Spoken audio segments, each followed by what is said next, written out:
Hello student, this is Swati Sharma and I welcome you all to my YouTube channel Scientification. Today I'm going to start our first chapter of class 10th, that is chemical reaction and equation. So let's Okay, so these are the topics which we have to cover in this chapter.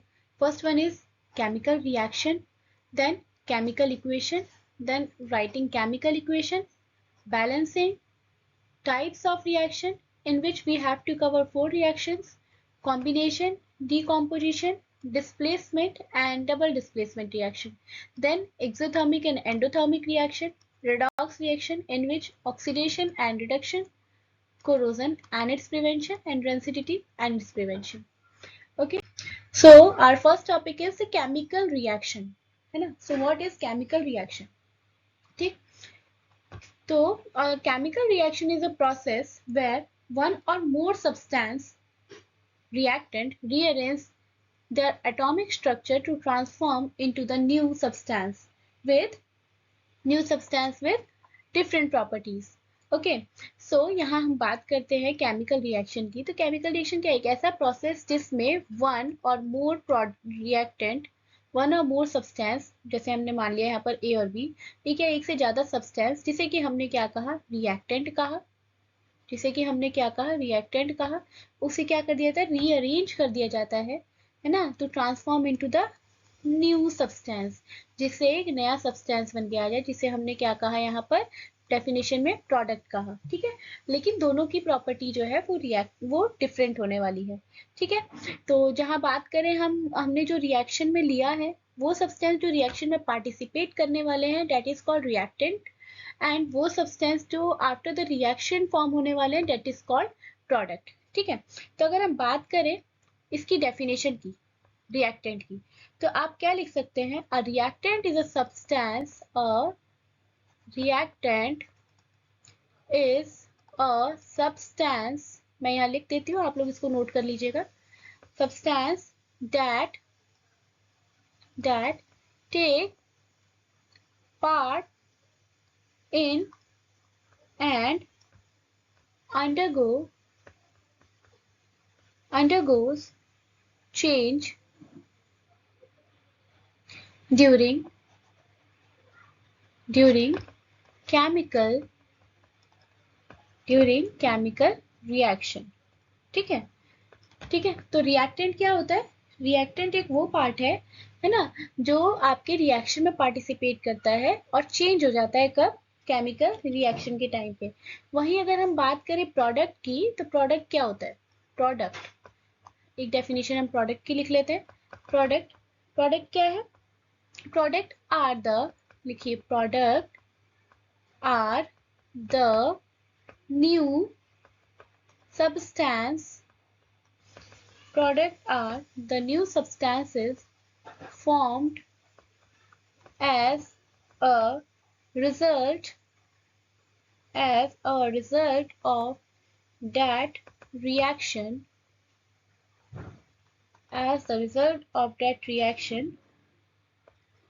located on right side। ठीक है, सो reactant क्या होता है? Reactant the substance that take part and undergo change during the chemical reaction, है ना, वो हमारा वो सब्सटेंस जो रिएक्शन में पार्टिसिपेट कर रहा है, उसे हम क्या बोलेंगे? रिएक्टेंट बोलेंगे।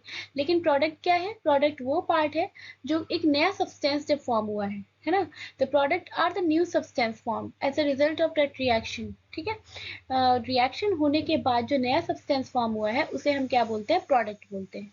ठीक है, तो देखिए, जैसी रिएक्शन स्टार्ट होगी, जो आपका रिएक्टेंट पार्ट है वो क्या होगा? डिक्रीज होना स्टार्ट हो जाएगा। और जो आपका प्रोडक्ट पार्ट है वो क्या होगा? वो इनक्रीज होना स्टार्ट हो जाएगा, है ना। तो रिएक्टेंट पार्ट डिक्रीज होना स्टार्ट हो जाता है, इसलिए हम इसे डिनोट करते हैं नेगेटिव से, एंड प्रोडक्ट पार्ट जो है वो इंक्रीज होना स्टार्ट हो जाता है, इसीलिए उसे हम डिनोट करते हैं पॉजिटिव से। रिएक्टेंट हमेशा लेफ्ट हैंड साइड पे लिखे जाएंगे, लेफ्ट हैंड साइड पे लिखिएगा, है ना, एंड प्रोडक्ट हमेशा कौन सा साइड लिखेंगे? हम राइट हैंड साइड पे लिखेंगे। ठीक है, आई होप ये आपको क्लियर हो गया होगा। सो अब हम देखते हैं इसके एग्जांपल्स को। तो इसका एग्जांपल में हमने यहाँ पर एक एग्जांपल पेश किया हुआ है that methane CH3, CH3 is methane, methane is natural gas, ठीक है। व्हेन सॉरी CH4 है ना, when CH4 that is methane है ना combines with oxygen it gives carbon dioxide and water molecule, it gives what, carbon dioxide and water molecule, ठीक है। Then come to the activity. अच्छा, इस chapter में जो भी एनसीईआरटी में एक्टिविटीज आपकी गिवन है वो सब भी हम साथ के साथ कवर करते हुए चलेंगे, ठीक है। तो देखते हैं एक्टिविटी नंबर 1.1, ठीक है। इसमें आपको एक डायग्राम दिख रहा है। इस डायग्राम में आप ये देख सकते हैं ये टोंग है ना। टोंग की हेल्प से हमने मैग्नीशियम के रिबन को पकड़ा हुआ है ना। दूसरे एंड पे हमने देखा कि बर्नल दिख रहा है हमें, बर्नल, ठीक है। और इसके बाद से नीचे ये वॉच ग्लास है, ठीक है, जिसके अंदर जब हम मैग्नीशियम की रिबन को बर्न करें तो उसकी ऐश जो है वो इसके अंदर कलेक्ट हो रही है, ठीक है। इसमें आप देख सकते हो इसमें इसकी ऐश कलेक्ट हो रही है, ठीक। तो इस एक्टिविटी में हम देखते हैं क्या हुआ। मैग्नीशियम की रिबन है, उसको क्या किया हुआ है, उसको बर्न किया हुआ है in the presence of oxygen. Oxygen की प्रेजेंस में जब आप हीट करेंगे मैग्नीशियम को तो it gives MgO, that is magnesium oxide, ठीक है। ये क्या देगा, MgO देगा, जिसे हम क्या बोलते हैं, मैग्नीशियम ऑक्साइड, ठीक है। बैलेंसिंग कर लेते हैं, ये भी 2 मोल और ये 2 मोल, ठीक है। तो यहाँ पर हमने क्या किया, हमने ली मैग्नीशियम की रिबन, और हमने क्या किया, ऑक्सीजन लिया, है ना। और जब हमने इन दोनों को कंबाइन कराया it gives what, magnesium oxide, ठीक है। तो पढ़ते हैं एक्टिविटी को। This activity needs okay clean magnesium ribbon about 3 to 4 centimeter long by rubbing it with sandpaper, है ना। सैंडपेपर लेके आप उसकी हेल्प से इसको आप रब करेंगे, ठीक है। रब करके ताकि जो उसके ऊपर लेयर है वो लेयर हट जाए। Then hold it with a pair of tong लेके उसकी हेल्प से आप इसको होल्ड कीजिए and then burn it using a spirit lamp और अ बर्नर, है ना। जो भी हो आपके पास बर्नर या स्प्रिट लैम्प, उससे इसको बर्न करिए। अब इसकी एशेस को कलेक्ट करिए, ठीक है। Burn the magnesium ribbon, keep its away as far as possible from your eyes, है ना। आप अपनी आंखों से इसको दूर रखें। और उसके बाद आपको क्या ऑब्जर्वेशन मिलेगी, तो वो ये रहा, ये हमने जो रिएक्शन लिखी है, ठीक है। ये रिएक्शन इसी के लिए है, ठीक। तो I hope activity number 1.1 is clear. चलिए तो देखते हैं एक्टिविटी नंबर 1.3। एक्टिविटी नंबर 1.3, इसमें देखिए आपको ये इजिली विजिबल होगा कि यहाँ पर क्या किया गया, एक कॉनिकल फ्लास्क ली गई है। इस कॉनिकल फ्लास्क के ऊपर से कॉर्क लगाई गई है एंड जो कॉर्क है, इस कॉर्क के ऊपर एक ट्यूब दिख रही है आपको, ठीक है। ये ट्यूब का यूज किया गया इसलिए ताकि कोई गैस अगर रिलीज हो रही है तो वो गैस इजिली इसमें से बाहर पास हो सके, सो डैट ज्यादा प्रेशर ना बने इसके अंदर, ठीक है। इसके बाद इसके अंदर क्या किया गया है, जिंक के ग्रैनुल्स डाले गए हैं और डाइल्यूट सल्फ्यूरिक एसिड डाला गया है। क्या किया गया है इसमें, तो देखते हैं, हम रिएक्शन देखते हैं क्या किया हुआ है। जिंक के ग्रैनुअल्स डाले गए हैं प्लस डाइल्यूट सल्फ्यूरिक एसिड डाला गया है, ठीक है। ये क्या है, sulphuric acid, SULPHURIC, sulphuric acid, ठीक है। ये क्या है, सल्फ्यूरिक एसिड, ठीक। तो जब ये रिएक्शन होगी तो जिंक जो है वो इसको लेके बाहर हो जाएगा और फॉर्मेशन किसकी करेगा, जिंक सल्फेट की, है ना। किसकी फॉर्मेशन होगी, जिंक सल्फेट की, ठीक है। And hydrogen gas is evolve out, hydrogen gas जो है वो बाहर निकलेगी। कौन सी गैस है ये, हाइड्रोजन गैस, ठीक है। हाइड्रोजन गैस जो है वो इवॉल्व हो जाएगी बाहर, ठीक है। ये रिएक्शन जो है, ये रिएक्शन हम HCl के साथ भी कर सकते हैं। इसी जिंक को अगर हम HCl के साथ रिएक्ट कराते हैं, मैं नीचे रिएक्शन लिख रही हूँ, है ना। इसी Zn को, जिंक को अगर हम HCl के साथ रिएक्ट कराते हैं then it gives ZnCl2, it gives ZnCl2 plus hydrogen gases release out. अच्छा, अब क्वेश्चन क्या आएगा कि यहाँ पर तो ZnSO4 आ गया लेकिन यहाँ ZnCl2 क्यों आ रहा है, ठीक है। तो अगर हम बात करें जिंक की वैलेंसी की, इसके लिए हमें जिंक की वैलेंसी देखनी पड़ेगी। जिंक जो है वो +2 देता है, ठीक है। इट मीन्स 2 इलेक्ट्रॉन अपने रिमूव करा देता है। लेकिन अगर मैं क्लोरीन की बात करूँ तो क्लोरीन को 1 इलेक्ट्रॉन की नीड होती है सो डैट वो अपना आउटर मोस्ट इलेक्ट्रॉनिक कन्फिग्रेशन को कंप्लीट कर सके, ठीक है। तो इसीलिए क्लोरीन जो है वो 1 इलेक्ट्रॉन किसी से लेगा, है ना। तो इसलिए इसके ऊपर क्या आता है, नेगेटिव चार्ज आ जाता है। लेकिन जिंक जो है वो 2 इलेक्ट्रॉन उसके आउटर मोस्ट शेल में, इसलिए वो 2 इलेक्ट्रॉन अपने डोनेट कर सकता है, इसीलिए उसके ऊपर पॉजिटिव चार्ज आया। ठीक है, तो Zn का +2 एंड क्लोरीन का -1 क्रॉस मल्टीप्लाई अगर आप करोगे तो इट गिव्स ZnCl2। यही कारण है कि यहाँ पर जो कंपाउंड बन के आया वो क्या बन के आया, आपका ZnCl2 बन के आया। ठीक है, वैसे अगर हम सल्फ्यूरिक एसिड में बात करें, ठीक है, सल्फ्यूरिक एसिड का सल्फेट उठा लेते हैं, तो जिंक क्या होता है, जिंक अगेन +2 होता है और SO4 जो होता है वो 2 नेगेटिव होता है ना। तो अगेन क्रॉस मल्टीप्लाई करेंगे तो कैंसिल आउट हो जाएंगे एक दूसरे से और फॉर्मेशन होगी ZnSO4 की। यही कारण है कि यहाँ पर जिंक सल्फेट मिला हमें, लेकिन यहाँ पर हमें जिंक क्लोराइड मिला। ठीक है, तो पढ़ते हैं एक्टिविटी।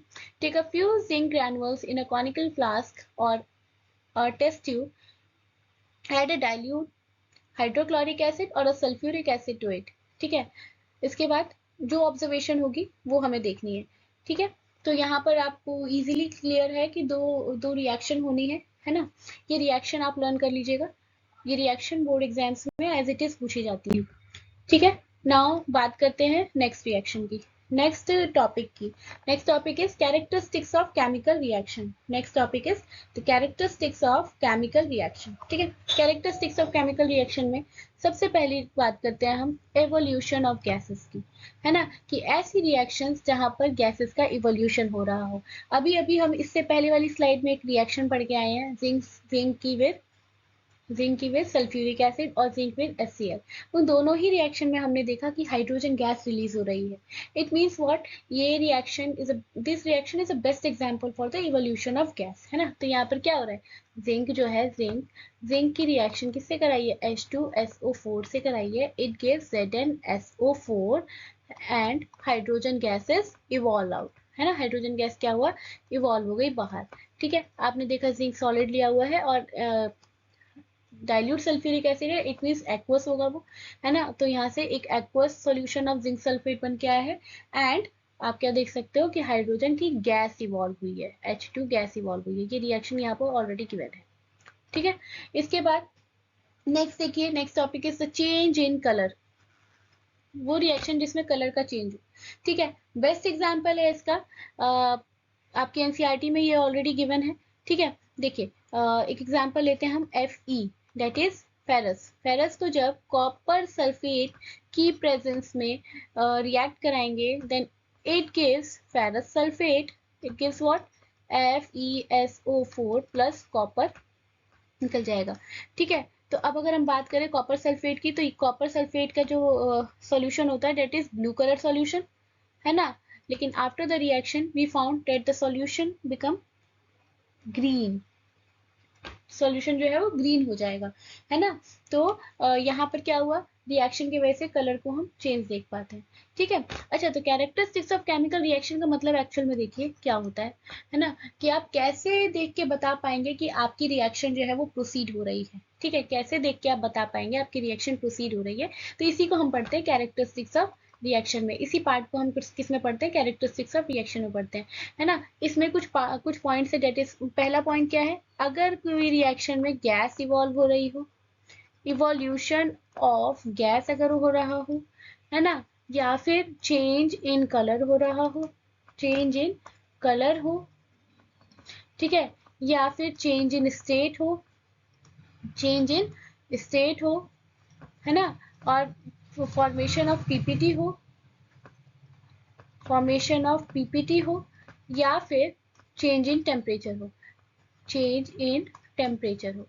इन पांचों में से अगर कुछ भी हो रहा है, इट मीन्स केमिकल रिएक्शन जो है वो स्टार्ट हो चुकी है। ठीक है, जिसमें से हमने फर्स्ट और सेकंड टॉपिक यहाँ पर पढ़ा, evolution of gas and change in colour. ठीक है, देन इसके बाद नेक्स्ट टॉपिक पे चलते हैं, that is change in state of substance, that is change in state of substance. ठीक है, change in state of substance में अगर हम बात करें रिएक्शन की, तो पहली रिएक्शन हम ये देखते हैं, पहली रिएक्शन हम देख लेते हैं कौन सी, अमोनिया वाली। ठीक है, NH3 जो कि क्या है, आपका एक गैस है। ठीक है, अगर आप उसको HCl से रिएक्ट कराओगे which is also a gas, then it gives NH4Cl। ठीक है, NH4Cl that is ammonium chloride, AMMONIUM, ammonium chloride, ठीक है, which is solid in nature। ठीक है, तो जब आप देखेंगे आपने क्या लिया, आपने गैस लिया है अमोनिया का और आपने HCl की भी गैस लिया है, but when they react they form NH4Cl which is solid, है ना। उसने क्या फॉर्म किया after the reaction, NH4Cl that is ammonium chloride, जो कि क्या है, सॉलिड है। ठीक है, तो चलिए पढ़ते हैं इसकी डेफिनेशन को। The combustion reaction of the candle wax is categorized by change in the substance, change in a state from solid to liquid and gas, है ना। वैक्स में जिस तरीके से हम देख सकते हैं कि सॉलिड से लिक्विड एंड देन गैस में कन्वर्जन हो रहा है, तो यहाँ पर स्टेट्स की कन्वर्जन देखी गई है, इसलिए इसको भी आप एग्जाम्पल ले सकते हैं, burning of wax. Then because the wax is solid, है ना, water formed by the combustion of the wax is in liquid at room temperature, whereas carbon dioxide produced by the combustion of wax is a gas, है ना। there are some chemical reaction which can show more than one characteristics, है ना। इसके अलावा आप reaction ऊपर वाली भी देख सकते हैं। ठीक, इसके बाद next is change in temperature. Next reaction is the change in temperature. The chemical reaction between the quicklime and to form a slakelime. ठीक है, is characterized by the change in temperature, which is a rise in temperature. ठीक है, तो इसमें देखते हैं the chemical reaction between the zinc granules will dilute sulphuric acid also. ठीक है, अभी हमने एक रिएक्शन पढ़ी, कौन सी, जिंक ग्रैनुअल वाली। कौन सी रिएक्शन पढ़ी, जिंक ग्रैनुअल वाली, जिसमें जिंक को हमने रिएक्ट करवाया था किससे, H2SO4, then it gives what, it gives zinc sulfate plus hydrogen. I think अब तक तो ये रिएक्शन आप लोगों को रट चुकी होगी। ठीक है, तो यहाँ पर हमने जिंक की रिएक्शन कराई सल्फ्यूरिक एसिड से, then it gives zinc sulphate and hydrogen gases evolve. ठीक है, अब ये जो रिएक्शन है ये हाईली एक्सोथर्मिक रिएक्शन होती है, क्यों, क्योंकि इसमें बहुत ज्यादा अमाउंट ऑफ हीट रिलीज होती है, तो ये बेस्ट एग्जाम्पल होगा आपका चेंज इन टेम्परेचर का। ठीक है, इसके अलावा एक और एग्जाम्पल यहाँ पर गिवन है क्विकलाइम एंड स्लेकलाइम का, तो वो देख लेते हैं। Quicklime means what, CaO, calcium oxide, calcium oxide, जिसे हम क्या किस नाम से जानते हैं, क्विक लाइम के नाम से जानते हैं। ठीक है, when it's react with water it gives CaOH का whole twice, that is calcium hydroxide. इसको हम किस नाम से जानते हैं, कैल्शियम हाइड्रोक्साइड, और इसका कॉमन नेम क्या है, स्लेक लाइम। क्या नाम है इसका, स्लेक लाइम। ठीक है, तो अब इस रिएक्शन में भी क्या होता है, हीट बहुत ज्यादा इवॉल्व होती है, बहुत बहुत high amount of heat evolve होती है, इसलिए ये भी एग्जांपल आपका किसका हो जाएगा, चेंज इन टेम्परेचर का एग्जांपल हो जाएगा। ठीक है, देन इसके बाद last is the formation of PPT, यानी फॉर्मेशन ऑफ प्रेसिपिटेट, यानी ऐसी रिएक्शन जहां पर पीपीटी बन रही है। ठीक है, तो chemical reaction between the sulphuric acid and the barium chloride, है ना। सल्फ्यूरिक एसिड, ये आपका सल्फ्यूरिक एसिड है, ये आपका बेरियम क्लोराइड है। जब इसके बीच में केमिकल रिएक्शन होती है तो क्या होगा, ये बेरियम जो है +2 का बेरियम, ये -2 के सल्फेट को उठा के बेरियम सल्फेट बना लेता है, और ये हाइड्रोजन क्लोरीन को लेके HCl की फॉर्मेशन बना कर लेता है। ठीक है, तो अब जो ये पीपीटी बनती है बेरियम सल्फेट की, ये व्हाइट कलर की पीपीटी बनती है। ठीक है, ये जो पॉइंट्स मैं यहाँ बोल रही हूँ, ये पॉइंट्स बहुत इंपॉर्टेंट है। व्हाइट कलर की पीपीटी बनना, क्वेश्चन आता है इसके ऊपर कि बेरियम सल्फेट की पीपीटी बनती है तो किस तरीके की बनती है, या फिर आपके ऊपर ये क्वेश्चन आ सकता है, if the BaCl2 is react with sulfuric acid, which product it form, है ना, and what are the colour of the product, ऐसे करके क्वेश्चन आपके ऊपर आ सकता है। ठीक है, ठीक, then next topic is the chemical equation.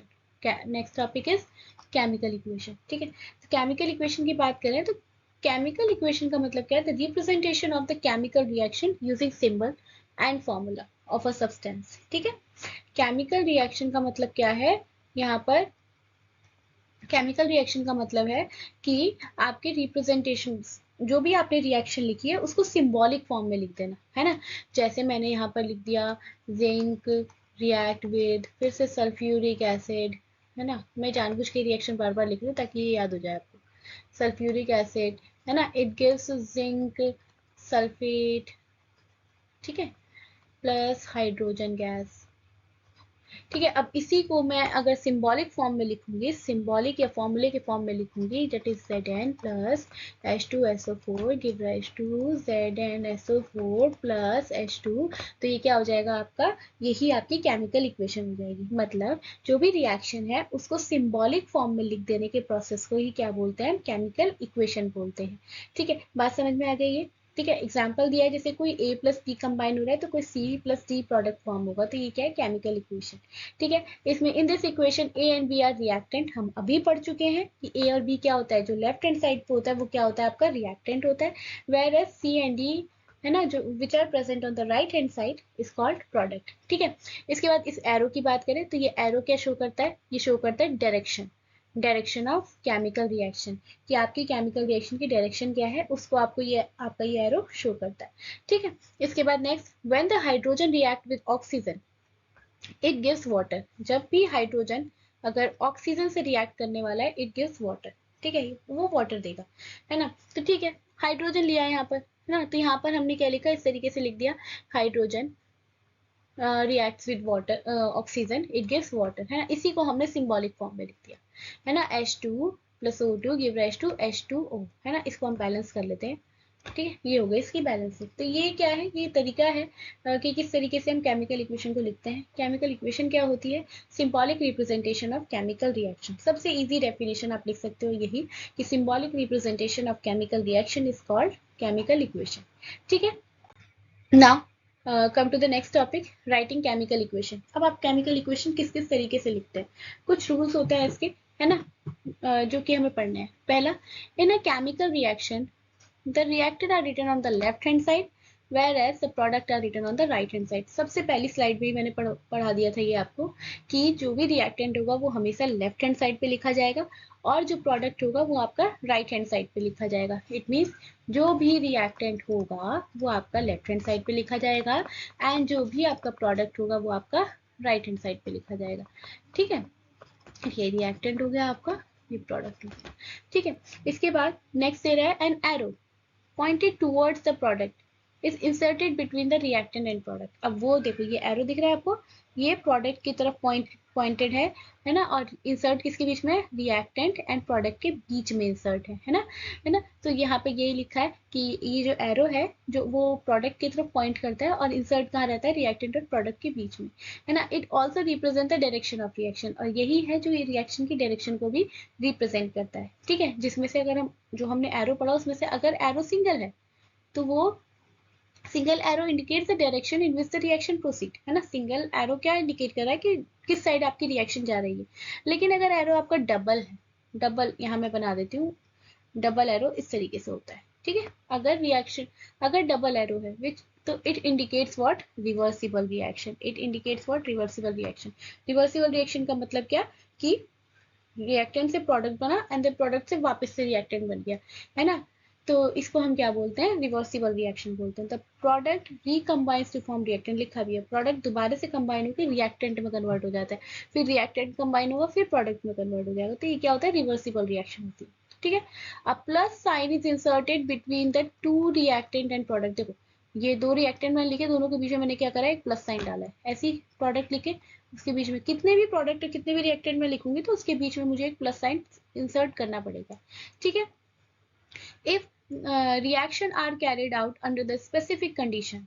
ठीक है, अगर रिएक्शन किसी स्पेसिफिक कंडीशन में हो, जैसे टेम्परेचर में हो, प्रेशर में हो, कैटलिस्ट में हो, है ना। टेम्परेचर के लिए हम यूज कर लेते हैं हीट के सिंबल का, प्रेशर के लिए हम ATM का यूज कर लेते हैं, है ना। अब कैटलिस्ट में आप कैटलिस्ट का जैसे निकल, प्लेटिनम और पैलेडियम, है ना, ये कुछ कैटलिस्ट हैं, और भी कैटलिस्ट होते हैं, तो इन कैटलिस्ट का यूज कर लेना। Then the condition are mention on the arrow, है ना। अगर आप इसमें से कुछ भी यूज कर रहे हैं तो जो आपने एरो बनाया ना, ये जो एरो है ना, इस एरो के ऊपर आपको उसको मेंशन करना होगा, है ना। इस एरो के ऊपर ये जो भी रिएक्टेंट का पार्ट है इसके एरो के ऊपर, जैसे अगर आप हीट कर रहे हैं रिएक्शन को तो आप हीट यहाँ पर मेंशन करेंगे, या आप अगर कैटेलाइज कर रहे हैं रिएक्शन को तो आप यहाँ पर रिएक्शन के कैटलिस्ट को भी मेंशन करेंगे। ठीक है, तो जो भी कैटलिस्ट मेंशन होने हैं, जो भी रिएक्शन की स्पेसिफिक कंडीशन मेंशन होनी है वो इस एरो के ऊपर होती है। ठीक है, इसके बाद the chemical equation can be made more informative by mentioning the physical state. अच्छा, अगर मैं इसी पे फिजिकल स्टेट को मेंशन कर दूं तो वो रिएक्शन मेरी ज़्यादा इन्फॉर्मेटिव हो जाएगी। अब फिजिकल स्टेट का मतलब क्या बोल रहा है, जैसे हमने जिंक लिखा था तो ब्रैकेट में यहाँ सॉलिड लिख दिया, प्लस यहाँ पर लिखा था अगर हमने सल्फ्यूरिक एसिड तो ब्रैकेट में हमने लिख दिया एक्वस, है ना, then it gives zinc sulphate. अब ये भी एक्वस आया था, ठीक है, एंड हाइड्रोजन गैस। तो ये क्या कर दिया हमने हमने रिएक्शन की स्टेट को स्पेसिफाई कर दिया, है ना।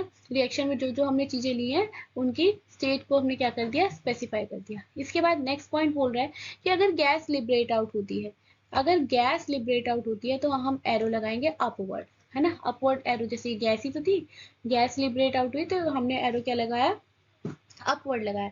लेकिन अगर कहीं पीपीटी बन रही है तो हम एरो कौन सी लगाएंगे, डाउनवर्ड लगाएंगे, नीचे की साइड लगाएंगे, कुछ जम गया है नीचे, ठीक है, इस तरीके से लगाएंगे। ठीक, अब हम बात कर लेते हैं बैलेंसिंग की, है ना। तो बैलेंसिंग की बात करें तो बैलेंसिंग में recall the law of conservation of mass you study in the class 9th, है ना। The mass can neither be created not be destroyed in the chemical reaction. Mass जो है वो ना तो बनाया जा सकता है और ना ही डिस्ट्रॉय किया जा सकता है किसी केमिकल रिएक्शन में, ठीक है। तो total mass of the reactant present in the product of the reaction, है ना, has to be equal to the total mass of the reactant present in the reactant, ठीक है। in other word we can say that the number of atom of each element remains the same before and after the reaction, है ना। चाहे reaction के पहले की बात हो चाहे रिएक्शन के बाद की बात हो, नंबर ऑफ एटम सेम होने चाहिए। फॉर एन एग्जाम्पल, अगर यहाँ पर फिर से जिंक का अगर यहाँ पर एक जिंक है तो इधर साइड आप प्रोडक्ट के साइड भी देखेंगे तो जिंक एक ही है, यहाँ पर सल्फर एक है तो यहाँ भी सल्फर एक ही है, ऑक्सीजन इज 4 तो ऑक्सीजन ऑल्सो ये 4, ठीक है, और हाइड्रोजन 2 तो यहाँ भी हाइड्रोजन कितने हैं, 2 ही है, ठीक है। तो ये क्या है आपके, इट मीन्स क्या कि before the reaction and after the reaction number of atom जो है वो सेम होने चाहिए, है ना। Before the reaction after the reaction number of atom जो है वो क्या होने चाहिए, हमारे सेम होने चाहिए, ठीक है। अब इसके बाद हम देखते हैं कि balancing, how to balance the chemical reaction, ठीक है। आप यहाँ देख सकते हो, आपको ये एक एनसीईआरटी की कटिंग है जो लिया मैंने, है ना। ये वही रिएक्शन है, फिर से वही जिंक वाली, zinc plus H2SO4 gives ZnSO4 plus H2, ये वही रिएक्शन है। तो आप देख सकते हो इस साइड भी जिंक एक ही है और इस साइड भी जिंक एक ही है, ये तो करेक्ट है। हाइड्रोजन की बात करें तो हाइड्रोजन भी 2 है, इधर भी हाइड्रोजन 2 है। सल्फर की बात करें तो सल्फर एक है यहाँ पर, है ना, और इधर भी सल्फर कितना है, एक है। ऑक्सीजन यहाँ 4 है और यहाँ भी 4 है, इट मीन्स ये रिएक्शन जो है ये तो बैलेंस रिएक्शन है ना। लेकिन अगर अब हम बात करते हैं, एक ये रिएक्शन देख लेते हैं, है ना, एक ये रिएक्शन देख लेते हैं। तो अगेन हम टेबल बना लेते हैं इसके लिए भी, है ना। इसके लिए भी हम क्या करते हैं, टेबल बना लेते हैं, है ना, ताकि क्लियर हो जाए, ठीक है। आप इसी तरीके से टेबल बना के इस रिएक्शन को करेंगे बोर्ड्स में, बोर्ड एग्जाम्स में जब भी आपकी रिएक्शन आएगी तो आप इसी तरीके से टेबल बनाएंगे। मेरी थोड़ी सी टेढ़ी हो गई है टेबल, एडजस्ट कर लेना, है ना। तो यहाँ आ जाएगा आपका एलिमेंट, यहाँ आ जाएगा आपका रिएक्टेंट और ये आ जाएगा आपका प्रोडक्ट, यहाँ आ जाएगा आपका क्या, प्रोडक्ट, ठीक है। तो एलिमेंट में हमारा कौन कौन सा एलिमेंट है, एफ ई है, एच है, ओ है ना। एफ ई है, एच है, ओ है, और कुछ तो नहीं है, नहीं और कुछ नहीं है, ठीक है। तो रिएक्टेंट साइड में एफ ई कितना है 1, प्रोडक्ट साइड में कितना है 3, हाइड्रोजन रिएक्टेंट साइड में कितना है 2 एंड प्रोडक्ट साइड में कितना है, प्रोडक्ट साइड में भी 2। ऑक्सीजन जो है वो रिएक्टेंट साइड में हमारा कितना है 1 एंड प्रोडक्ट साइड में कितना दिख रहा है आपको, कितना दिख रहा है 4, ठीक है। प्रोडक्ट साइड में कितना, ठीक है। तो अगर हम देखें इस केमिकल रिएक्शन में तो हम देख सकते हैं एफ ई जो है वो बैलेंस नहीं है। सबसे पहले तो हम एफ ई को बैलेंस करते हैं, तो यहाँ पर प्रोडक्ट साइड में 3 है तो रिएक्टेंट साइड में भी अगर हम 3 से मल्टीप्लाई कर दें, ठीक है, तो अब हम देख सकते हैं कि हमारा जो एफ ई है वो बैलेंस हो गया, एफ ई जो है वो बैलेंस हो गया, ठीक है। एफ ई बैलेंस हो गया। अब हम बैलेंस करते हैं अपने ऑक्सीजन को। तो ऑक्सीजन प्रोडक्ट साइड में 4 है, रिएक्टेंट साइड में अब हमें ऑक्सीजन अगर 4 करना है तो हम ऑक्सीजन के आगे तो 4 नहीं लगा सकते क्योंकि ऑक्सीजन तो एक मॉलिक्यूल फॉर्म में एग्जिस्ट कर रहा है यहाँ पर हाइड्रोजन के साथ, है ना, मॉलिक्यूल बना रहा है। तो इसीलिए हम क्या करते हैं, हमें पूरे कंपाउंड के ऊपर 4 लिखना पड़ेगा। तो पूरे कंपाउंड के ऊपर 4 लिखेंगे तब जाके हमारा ऑक्सीजन जो है 4 होगा। लेकिन ऑक्सीजन तो 4 हो गया, लेकिन हाइड्रोजन कितना हो गया, 4 2 जा 8, हाइड्रोजन कितना हो गया 4 2 जा 8, है ना। तो हाइड्रोजन 8 हो गया, लेकिन इस साइड तो हाइड्रोजन 2 है, तो इस साइड हम क्या करते हैं, इस हाइड्रोजन को 4 से मल्टीप्लाई कर लेते हैं, है ना। तो जब हम इस साइड 4 से मल्टीप्लाई कर लेंगे इस हाइड्रोजन को, तो ये कितने, ये भी क्या हो जाएगा, 8 हो जाएगा। ठीक है, मैं यहाँ पर और अच्छे से समझाने की कोशिश करती हूँ। Fe है हमारा, और हमारा क्या है, H2O है ना। It gives Fe3O4 plus H2। Colour change कर लेते हैं पेन का चेंजिंग के लिए। ठीक है, चेंजेस जो जो आए हैं उसके लिए हम कलर चेंज करते हैं। कलर हमने क्या, येलो कलर ले लिया हमने, येलो कलर से हम चेंज को डिनोट करेंगे। ठीक है, अगेन हमने क्या किया, हमने एक टेबल बनाई, ये हमारा एलिमेंट है, ये हमारा रिएक्टेंट है, और ये हमारा प्रोडक्ट है। ठीक है, पहले जो अभी जो है उसको हम रेड से लिख लेते हैं। अभी क्या है, Fe है और H है एंड O है। इसकी नंबरिंग क्या है, 1, इधर 3, हाइड्रोजन इज 2 दोनों side, and oxygen here 1 and here 4। ठीक है, अब हम येलो कलर ले लेते हैं एडिटिंग के लिए अपनी, जो हमारी चेंजेस होने हैं इसमें। ठीक है, तो बात करते हैं आयरन की। तो आयरन क्या है, प्रोडक्ट साइड में तो Fe3 है, रिएक्टेंट साइड में भी हमें 3 चाहिए, तो हम क्या करेंगे, इस साइड रिएक्टेंट साइड में 3 से मल्टीप्लाई कर देते हैं। इट मीन्स मुझे क्या करना है, यहाँ पर 3 से मल्टीप्लाई कर देना है, तो मेरा क्या हो जाएगा, दोनों साइड 3 3 आ गया, दिख रहा है आपको, दोनों साइड 3 3 आ गया। इट मीन्स ये दोनों बैलेंस हो गए। ठीक है, अब बात करते हैं हाइड्रोजन की। तो हाइड्रोजन तो ऑलरेडी बैलेंस है, तो फिर आ जाते हैं हम ऑक्सीजन के ऊपर। ऑक्सीजन देखें तो इस साइड कितना है, 1 है, रिएक्टेंट साइड 1 दिख रहा है एंड प्रोडक्ट साइड 4 दिख रहा है। ठीक है, तो रिएक्टेंट साइड 1 है, तो रिएक्टेंट साइड 4 कर देते हैं, इसको 4 से मल्टीप्लाई कर देते हैं। लेकिन अब मैं देख रही हूँ कि ऑक्सीजन जो है वो अकेला तो है नहीं, हाइड्रोजन के साथ कंबाइंड है वो, है ना। तो मुझे तो पूरे पे ही 4 लगाना पड़ेगा, मैं बीच में नहीं लगा सकती। तो मैं पूरे पे 4 लगाऊंगी, तो मेरा ये तो है कि मेरा ऑक्सीजन बैलेंस हो गया 4, ऑक्सीजन कितना हो गया, 4 हो गया। लेकिन अगर हम बात करें, किसकी, हाइड्रोजन की, तो हाइड्रोजन कितना हो गया, 4 2 जा 8, हाइड्रोजन यहाँ पर 8 हो गया, है ना। लेकिन यहाँ तो हाइड्रोजन 2 ही है, तो अब हाइड्रोजन को बैलेंस करना पड़ेगा। तो इस साइड जो हाइड्रोजन है इसमें हम क्या करते हैं, 4 से मल्टीप्लाई कर देते हैं। जब हम इसमें 4 से मल्टीप्लाई कर देंगे तो ये क्या हो जाएगा, हमारा 4 2 जा 8 हो जाएगा। ठीक है, कितना हो जाएगा, ये 4 2 जा 8 हो जाएगा। तो यहाँ पर अब हम देख सकते हैं कि हमारी सारी बैलेंसिंग कंप्लीट हो चुकी है। ठीक है, अब हमारे सारे एलिमेंट जो है वो बैलेंस्ड है। ठीक, तो इसी तरीके से नंबर ऑफ बैलेंसिंग्स आपको करनी पड़ेंगी। ठीक है, मैं कोशिश करूंगी जितनी बैलेंसिंग मैं करा पाऊँ यहाँ पर उतनी बैलेंसिंग मैं यहाँ कंप्लीट कराऊंगी। और ये 3 मार्क का क्वेश्चन हर साल इसमें बोर्ड्स में बनता है, 3 मार्क का क्वेश्चन हर साल है बैलेंसिंग से, है ना। तो इसीलिए ये टॉपिक बहुत इंपॉर्टेंट हो जाता है आपके लिए। ठीक है, तो आज की वीडियो यहीं तक रखते हैं, और बाकी के टॉपिक्स अपने नेक्स्ट वीडियो में कवर करेंगे। So bye bye and take care.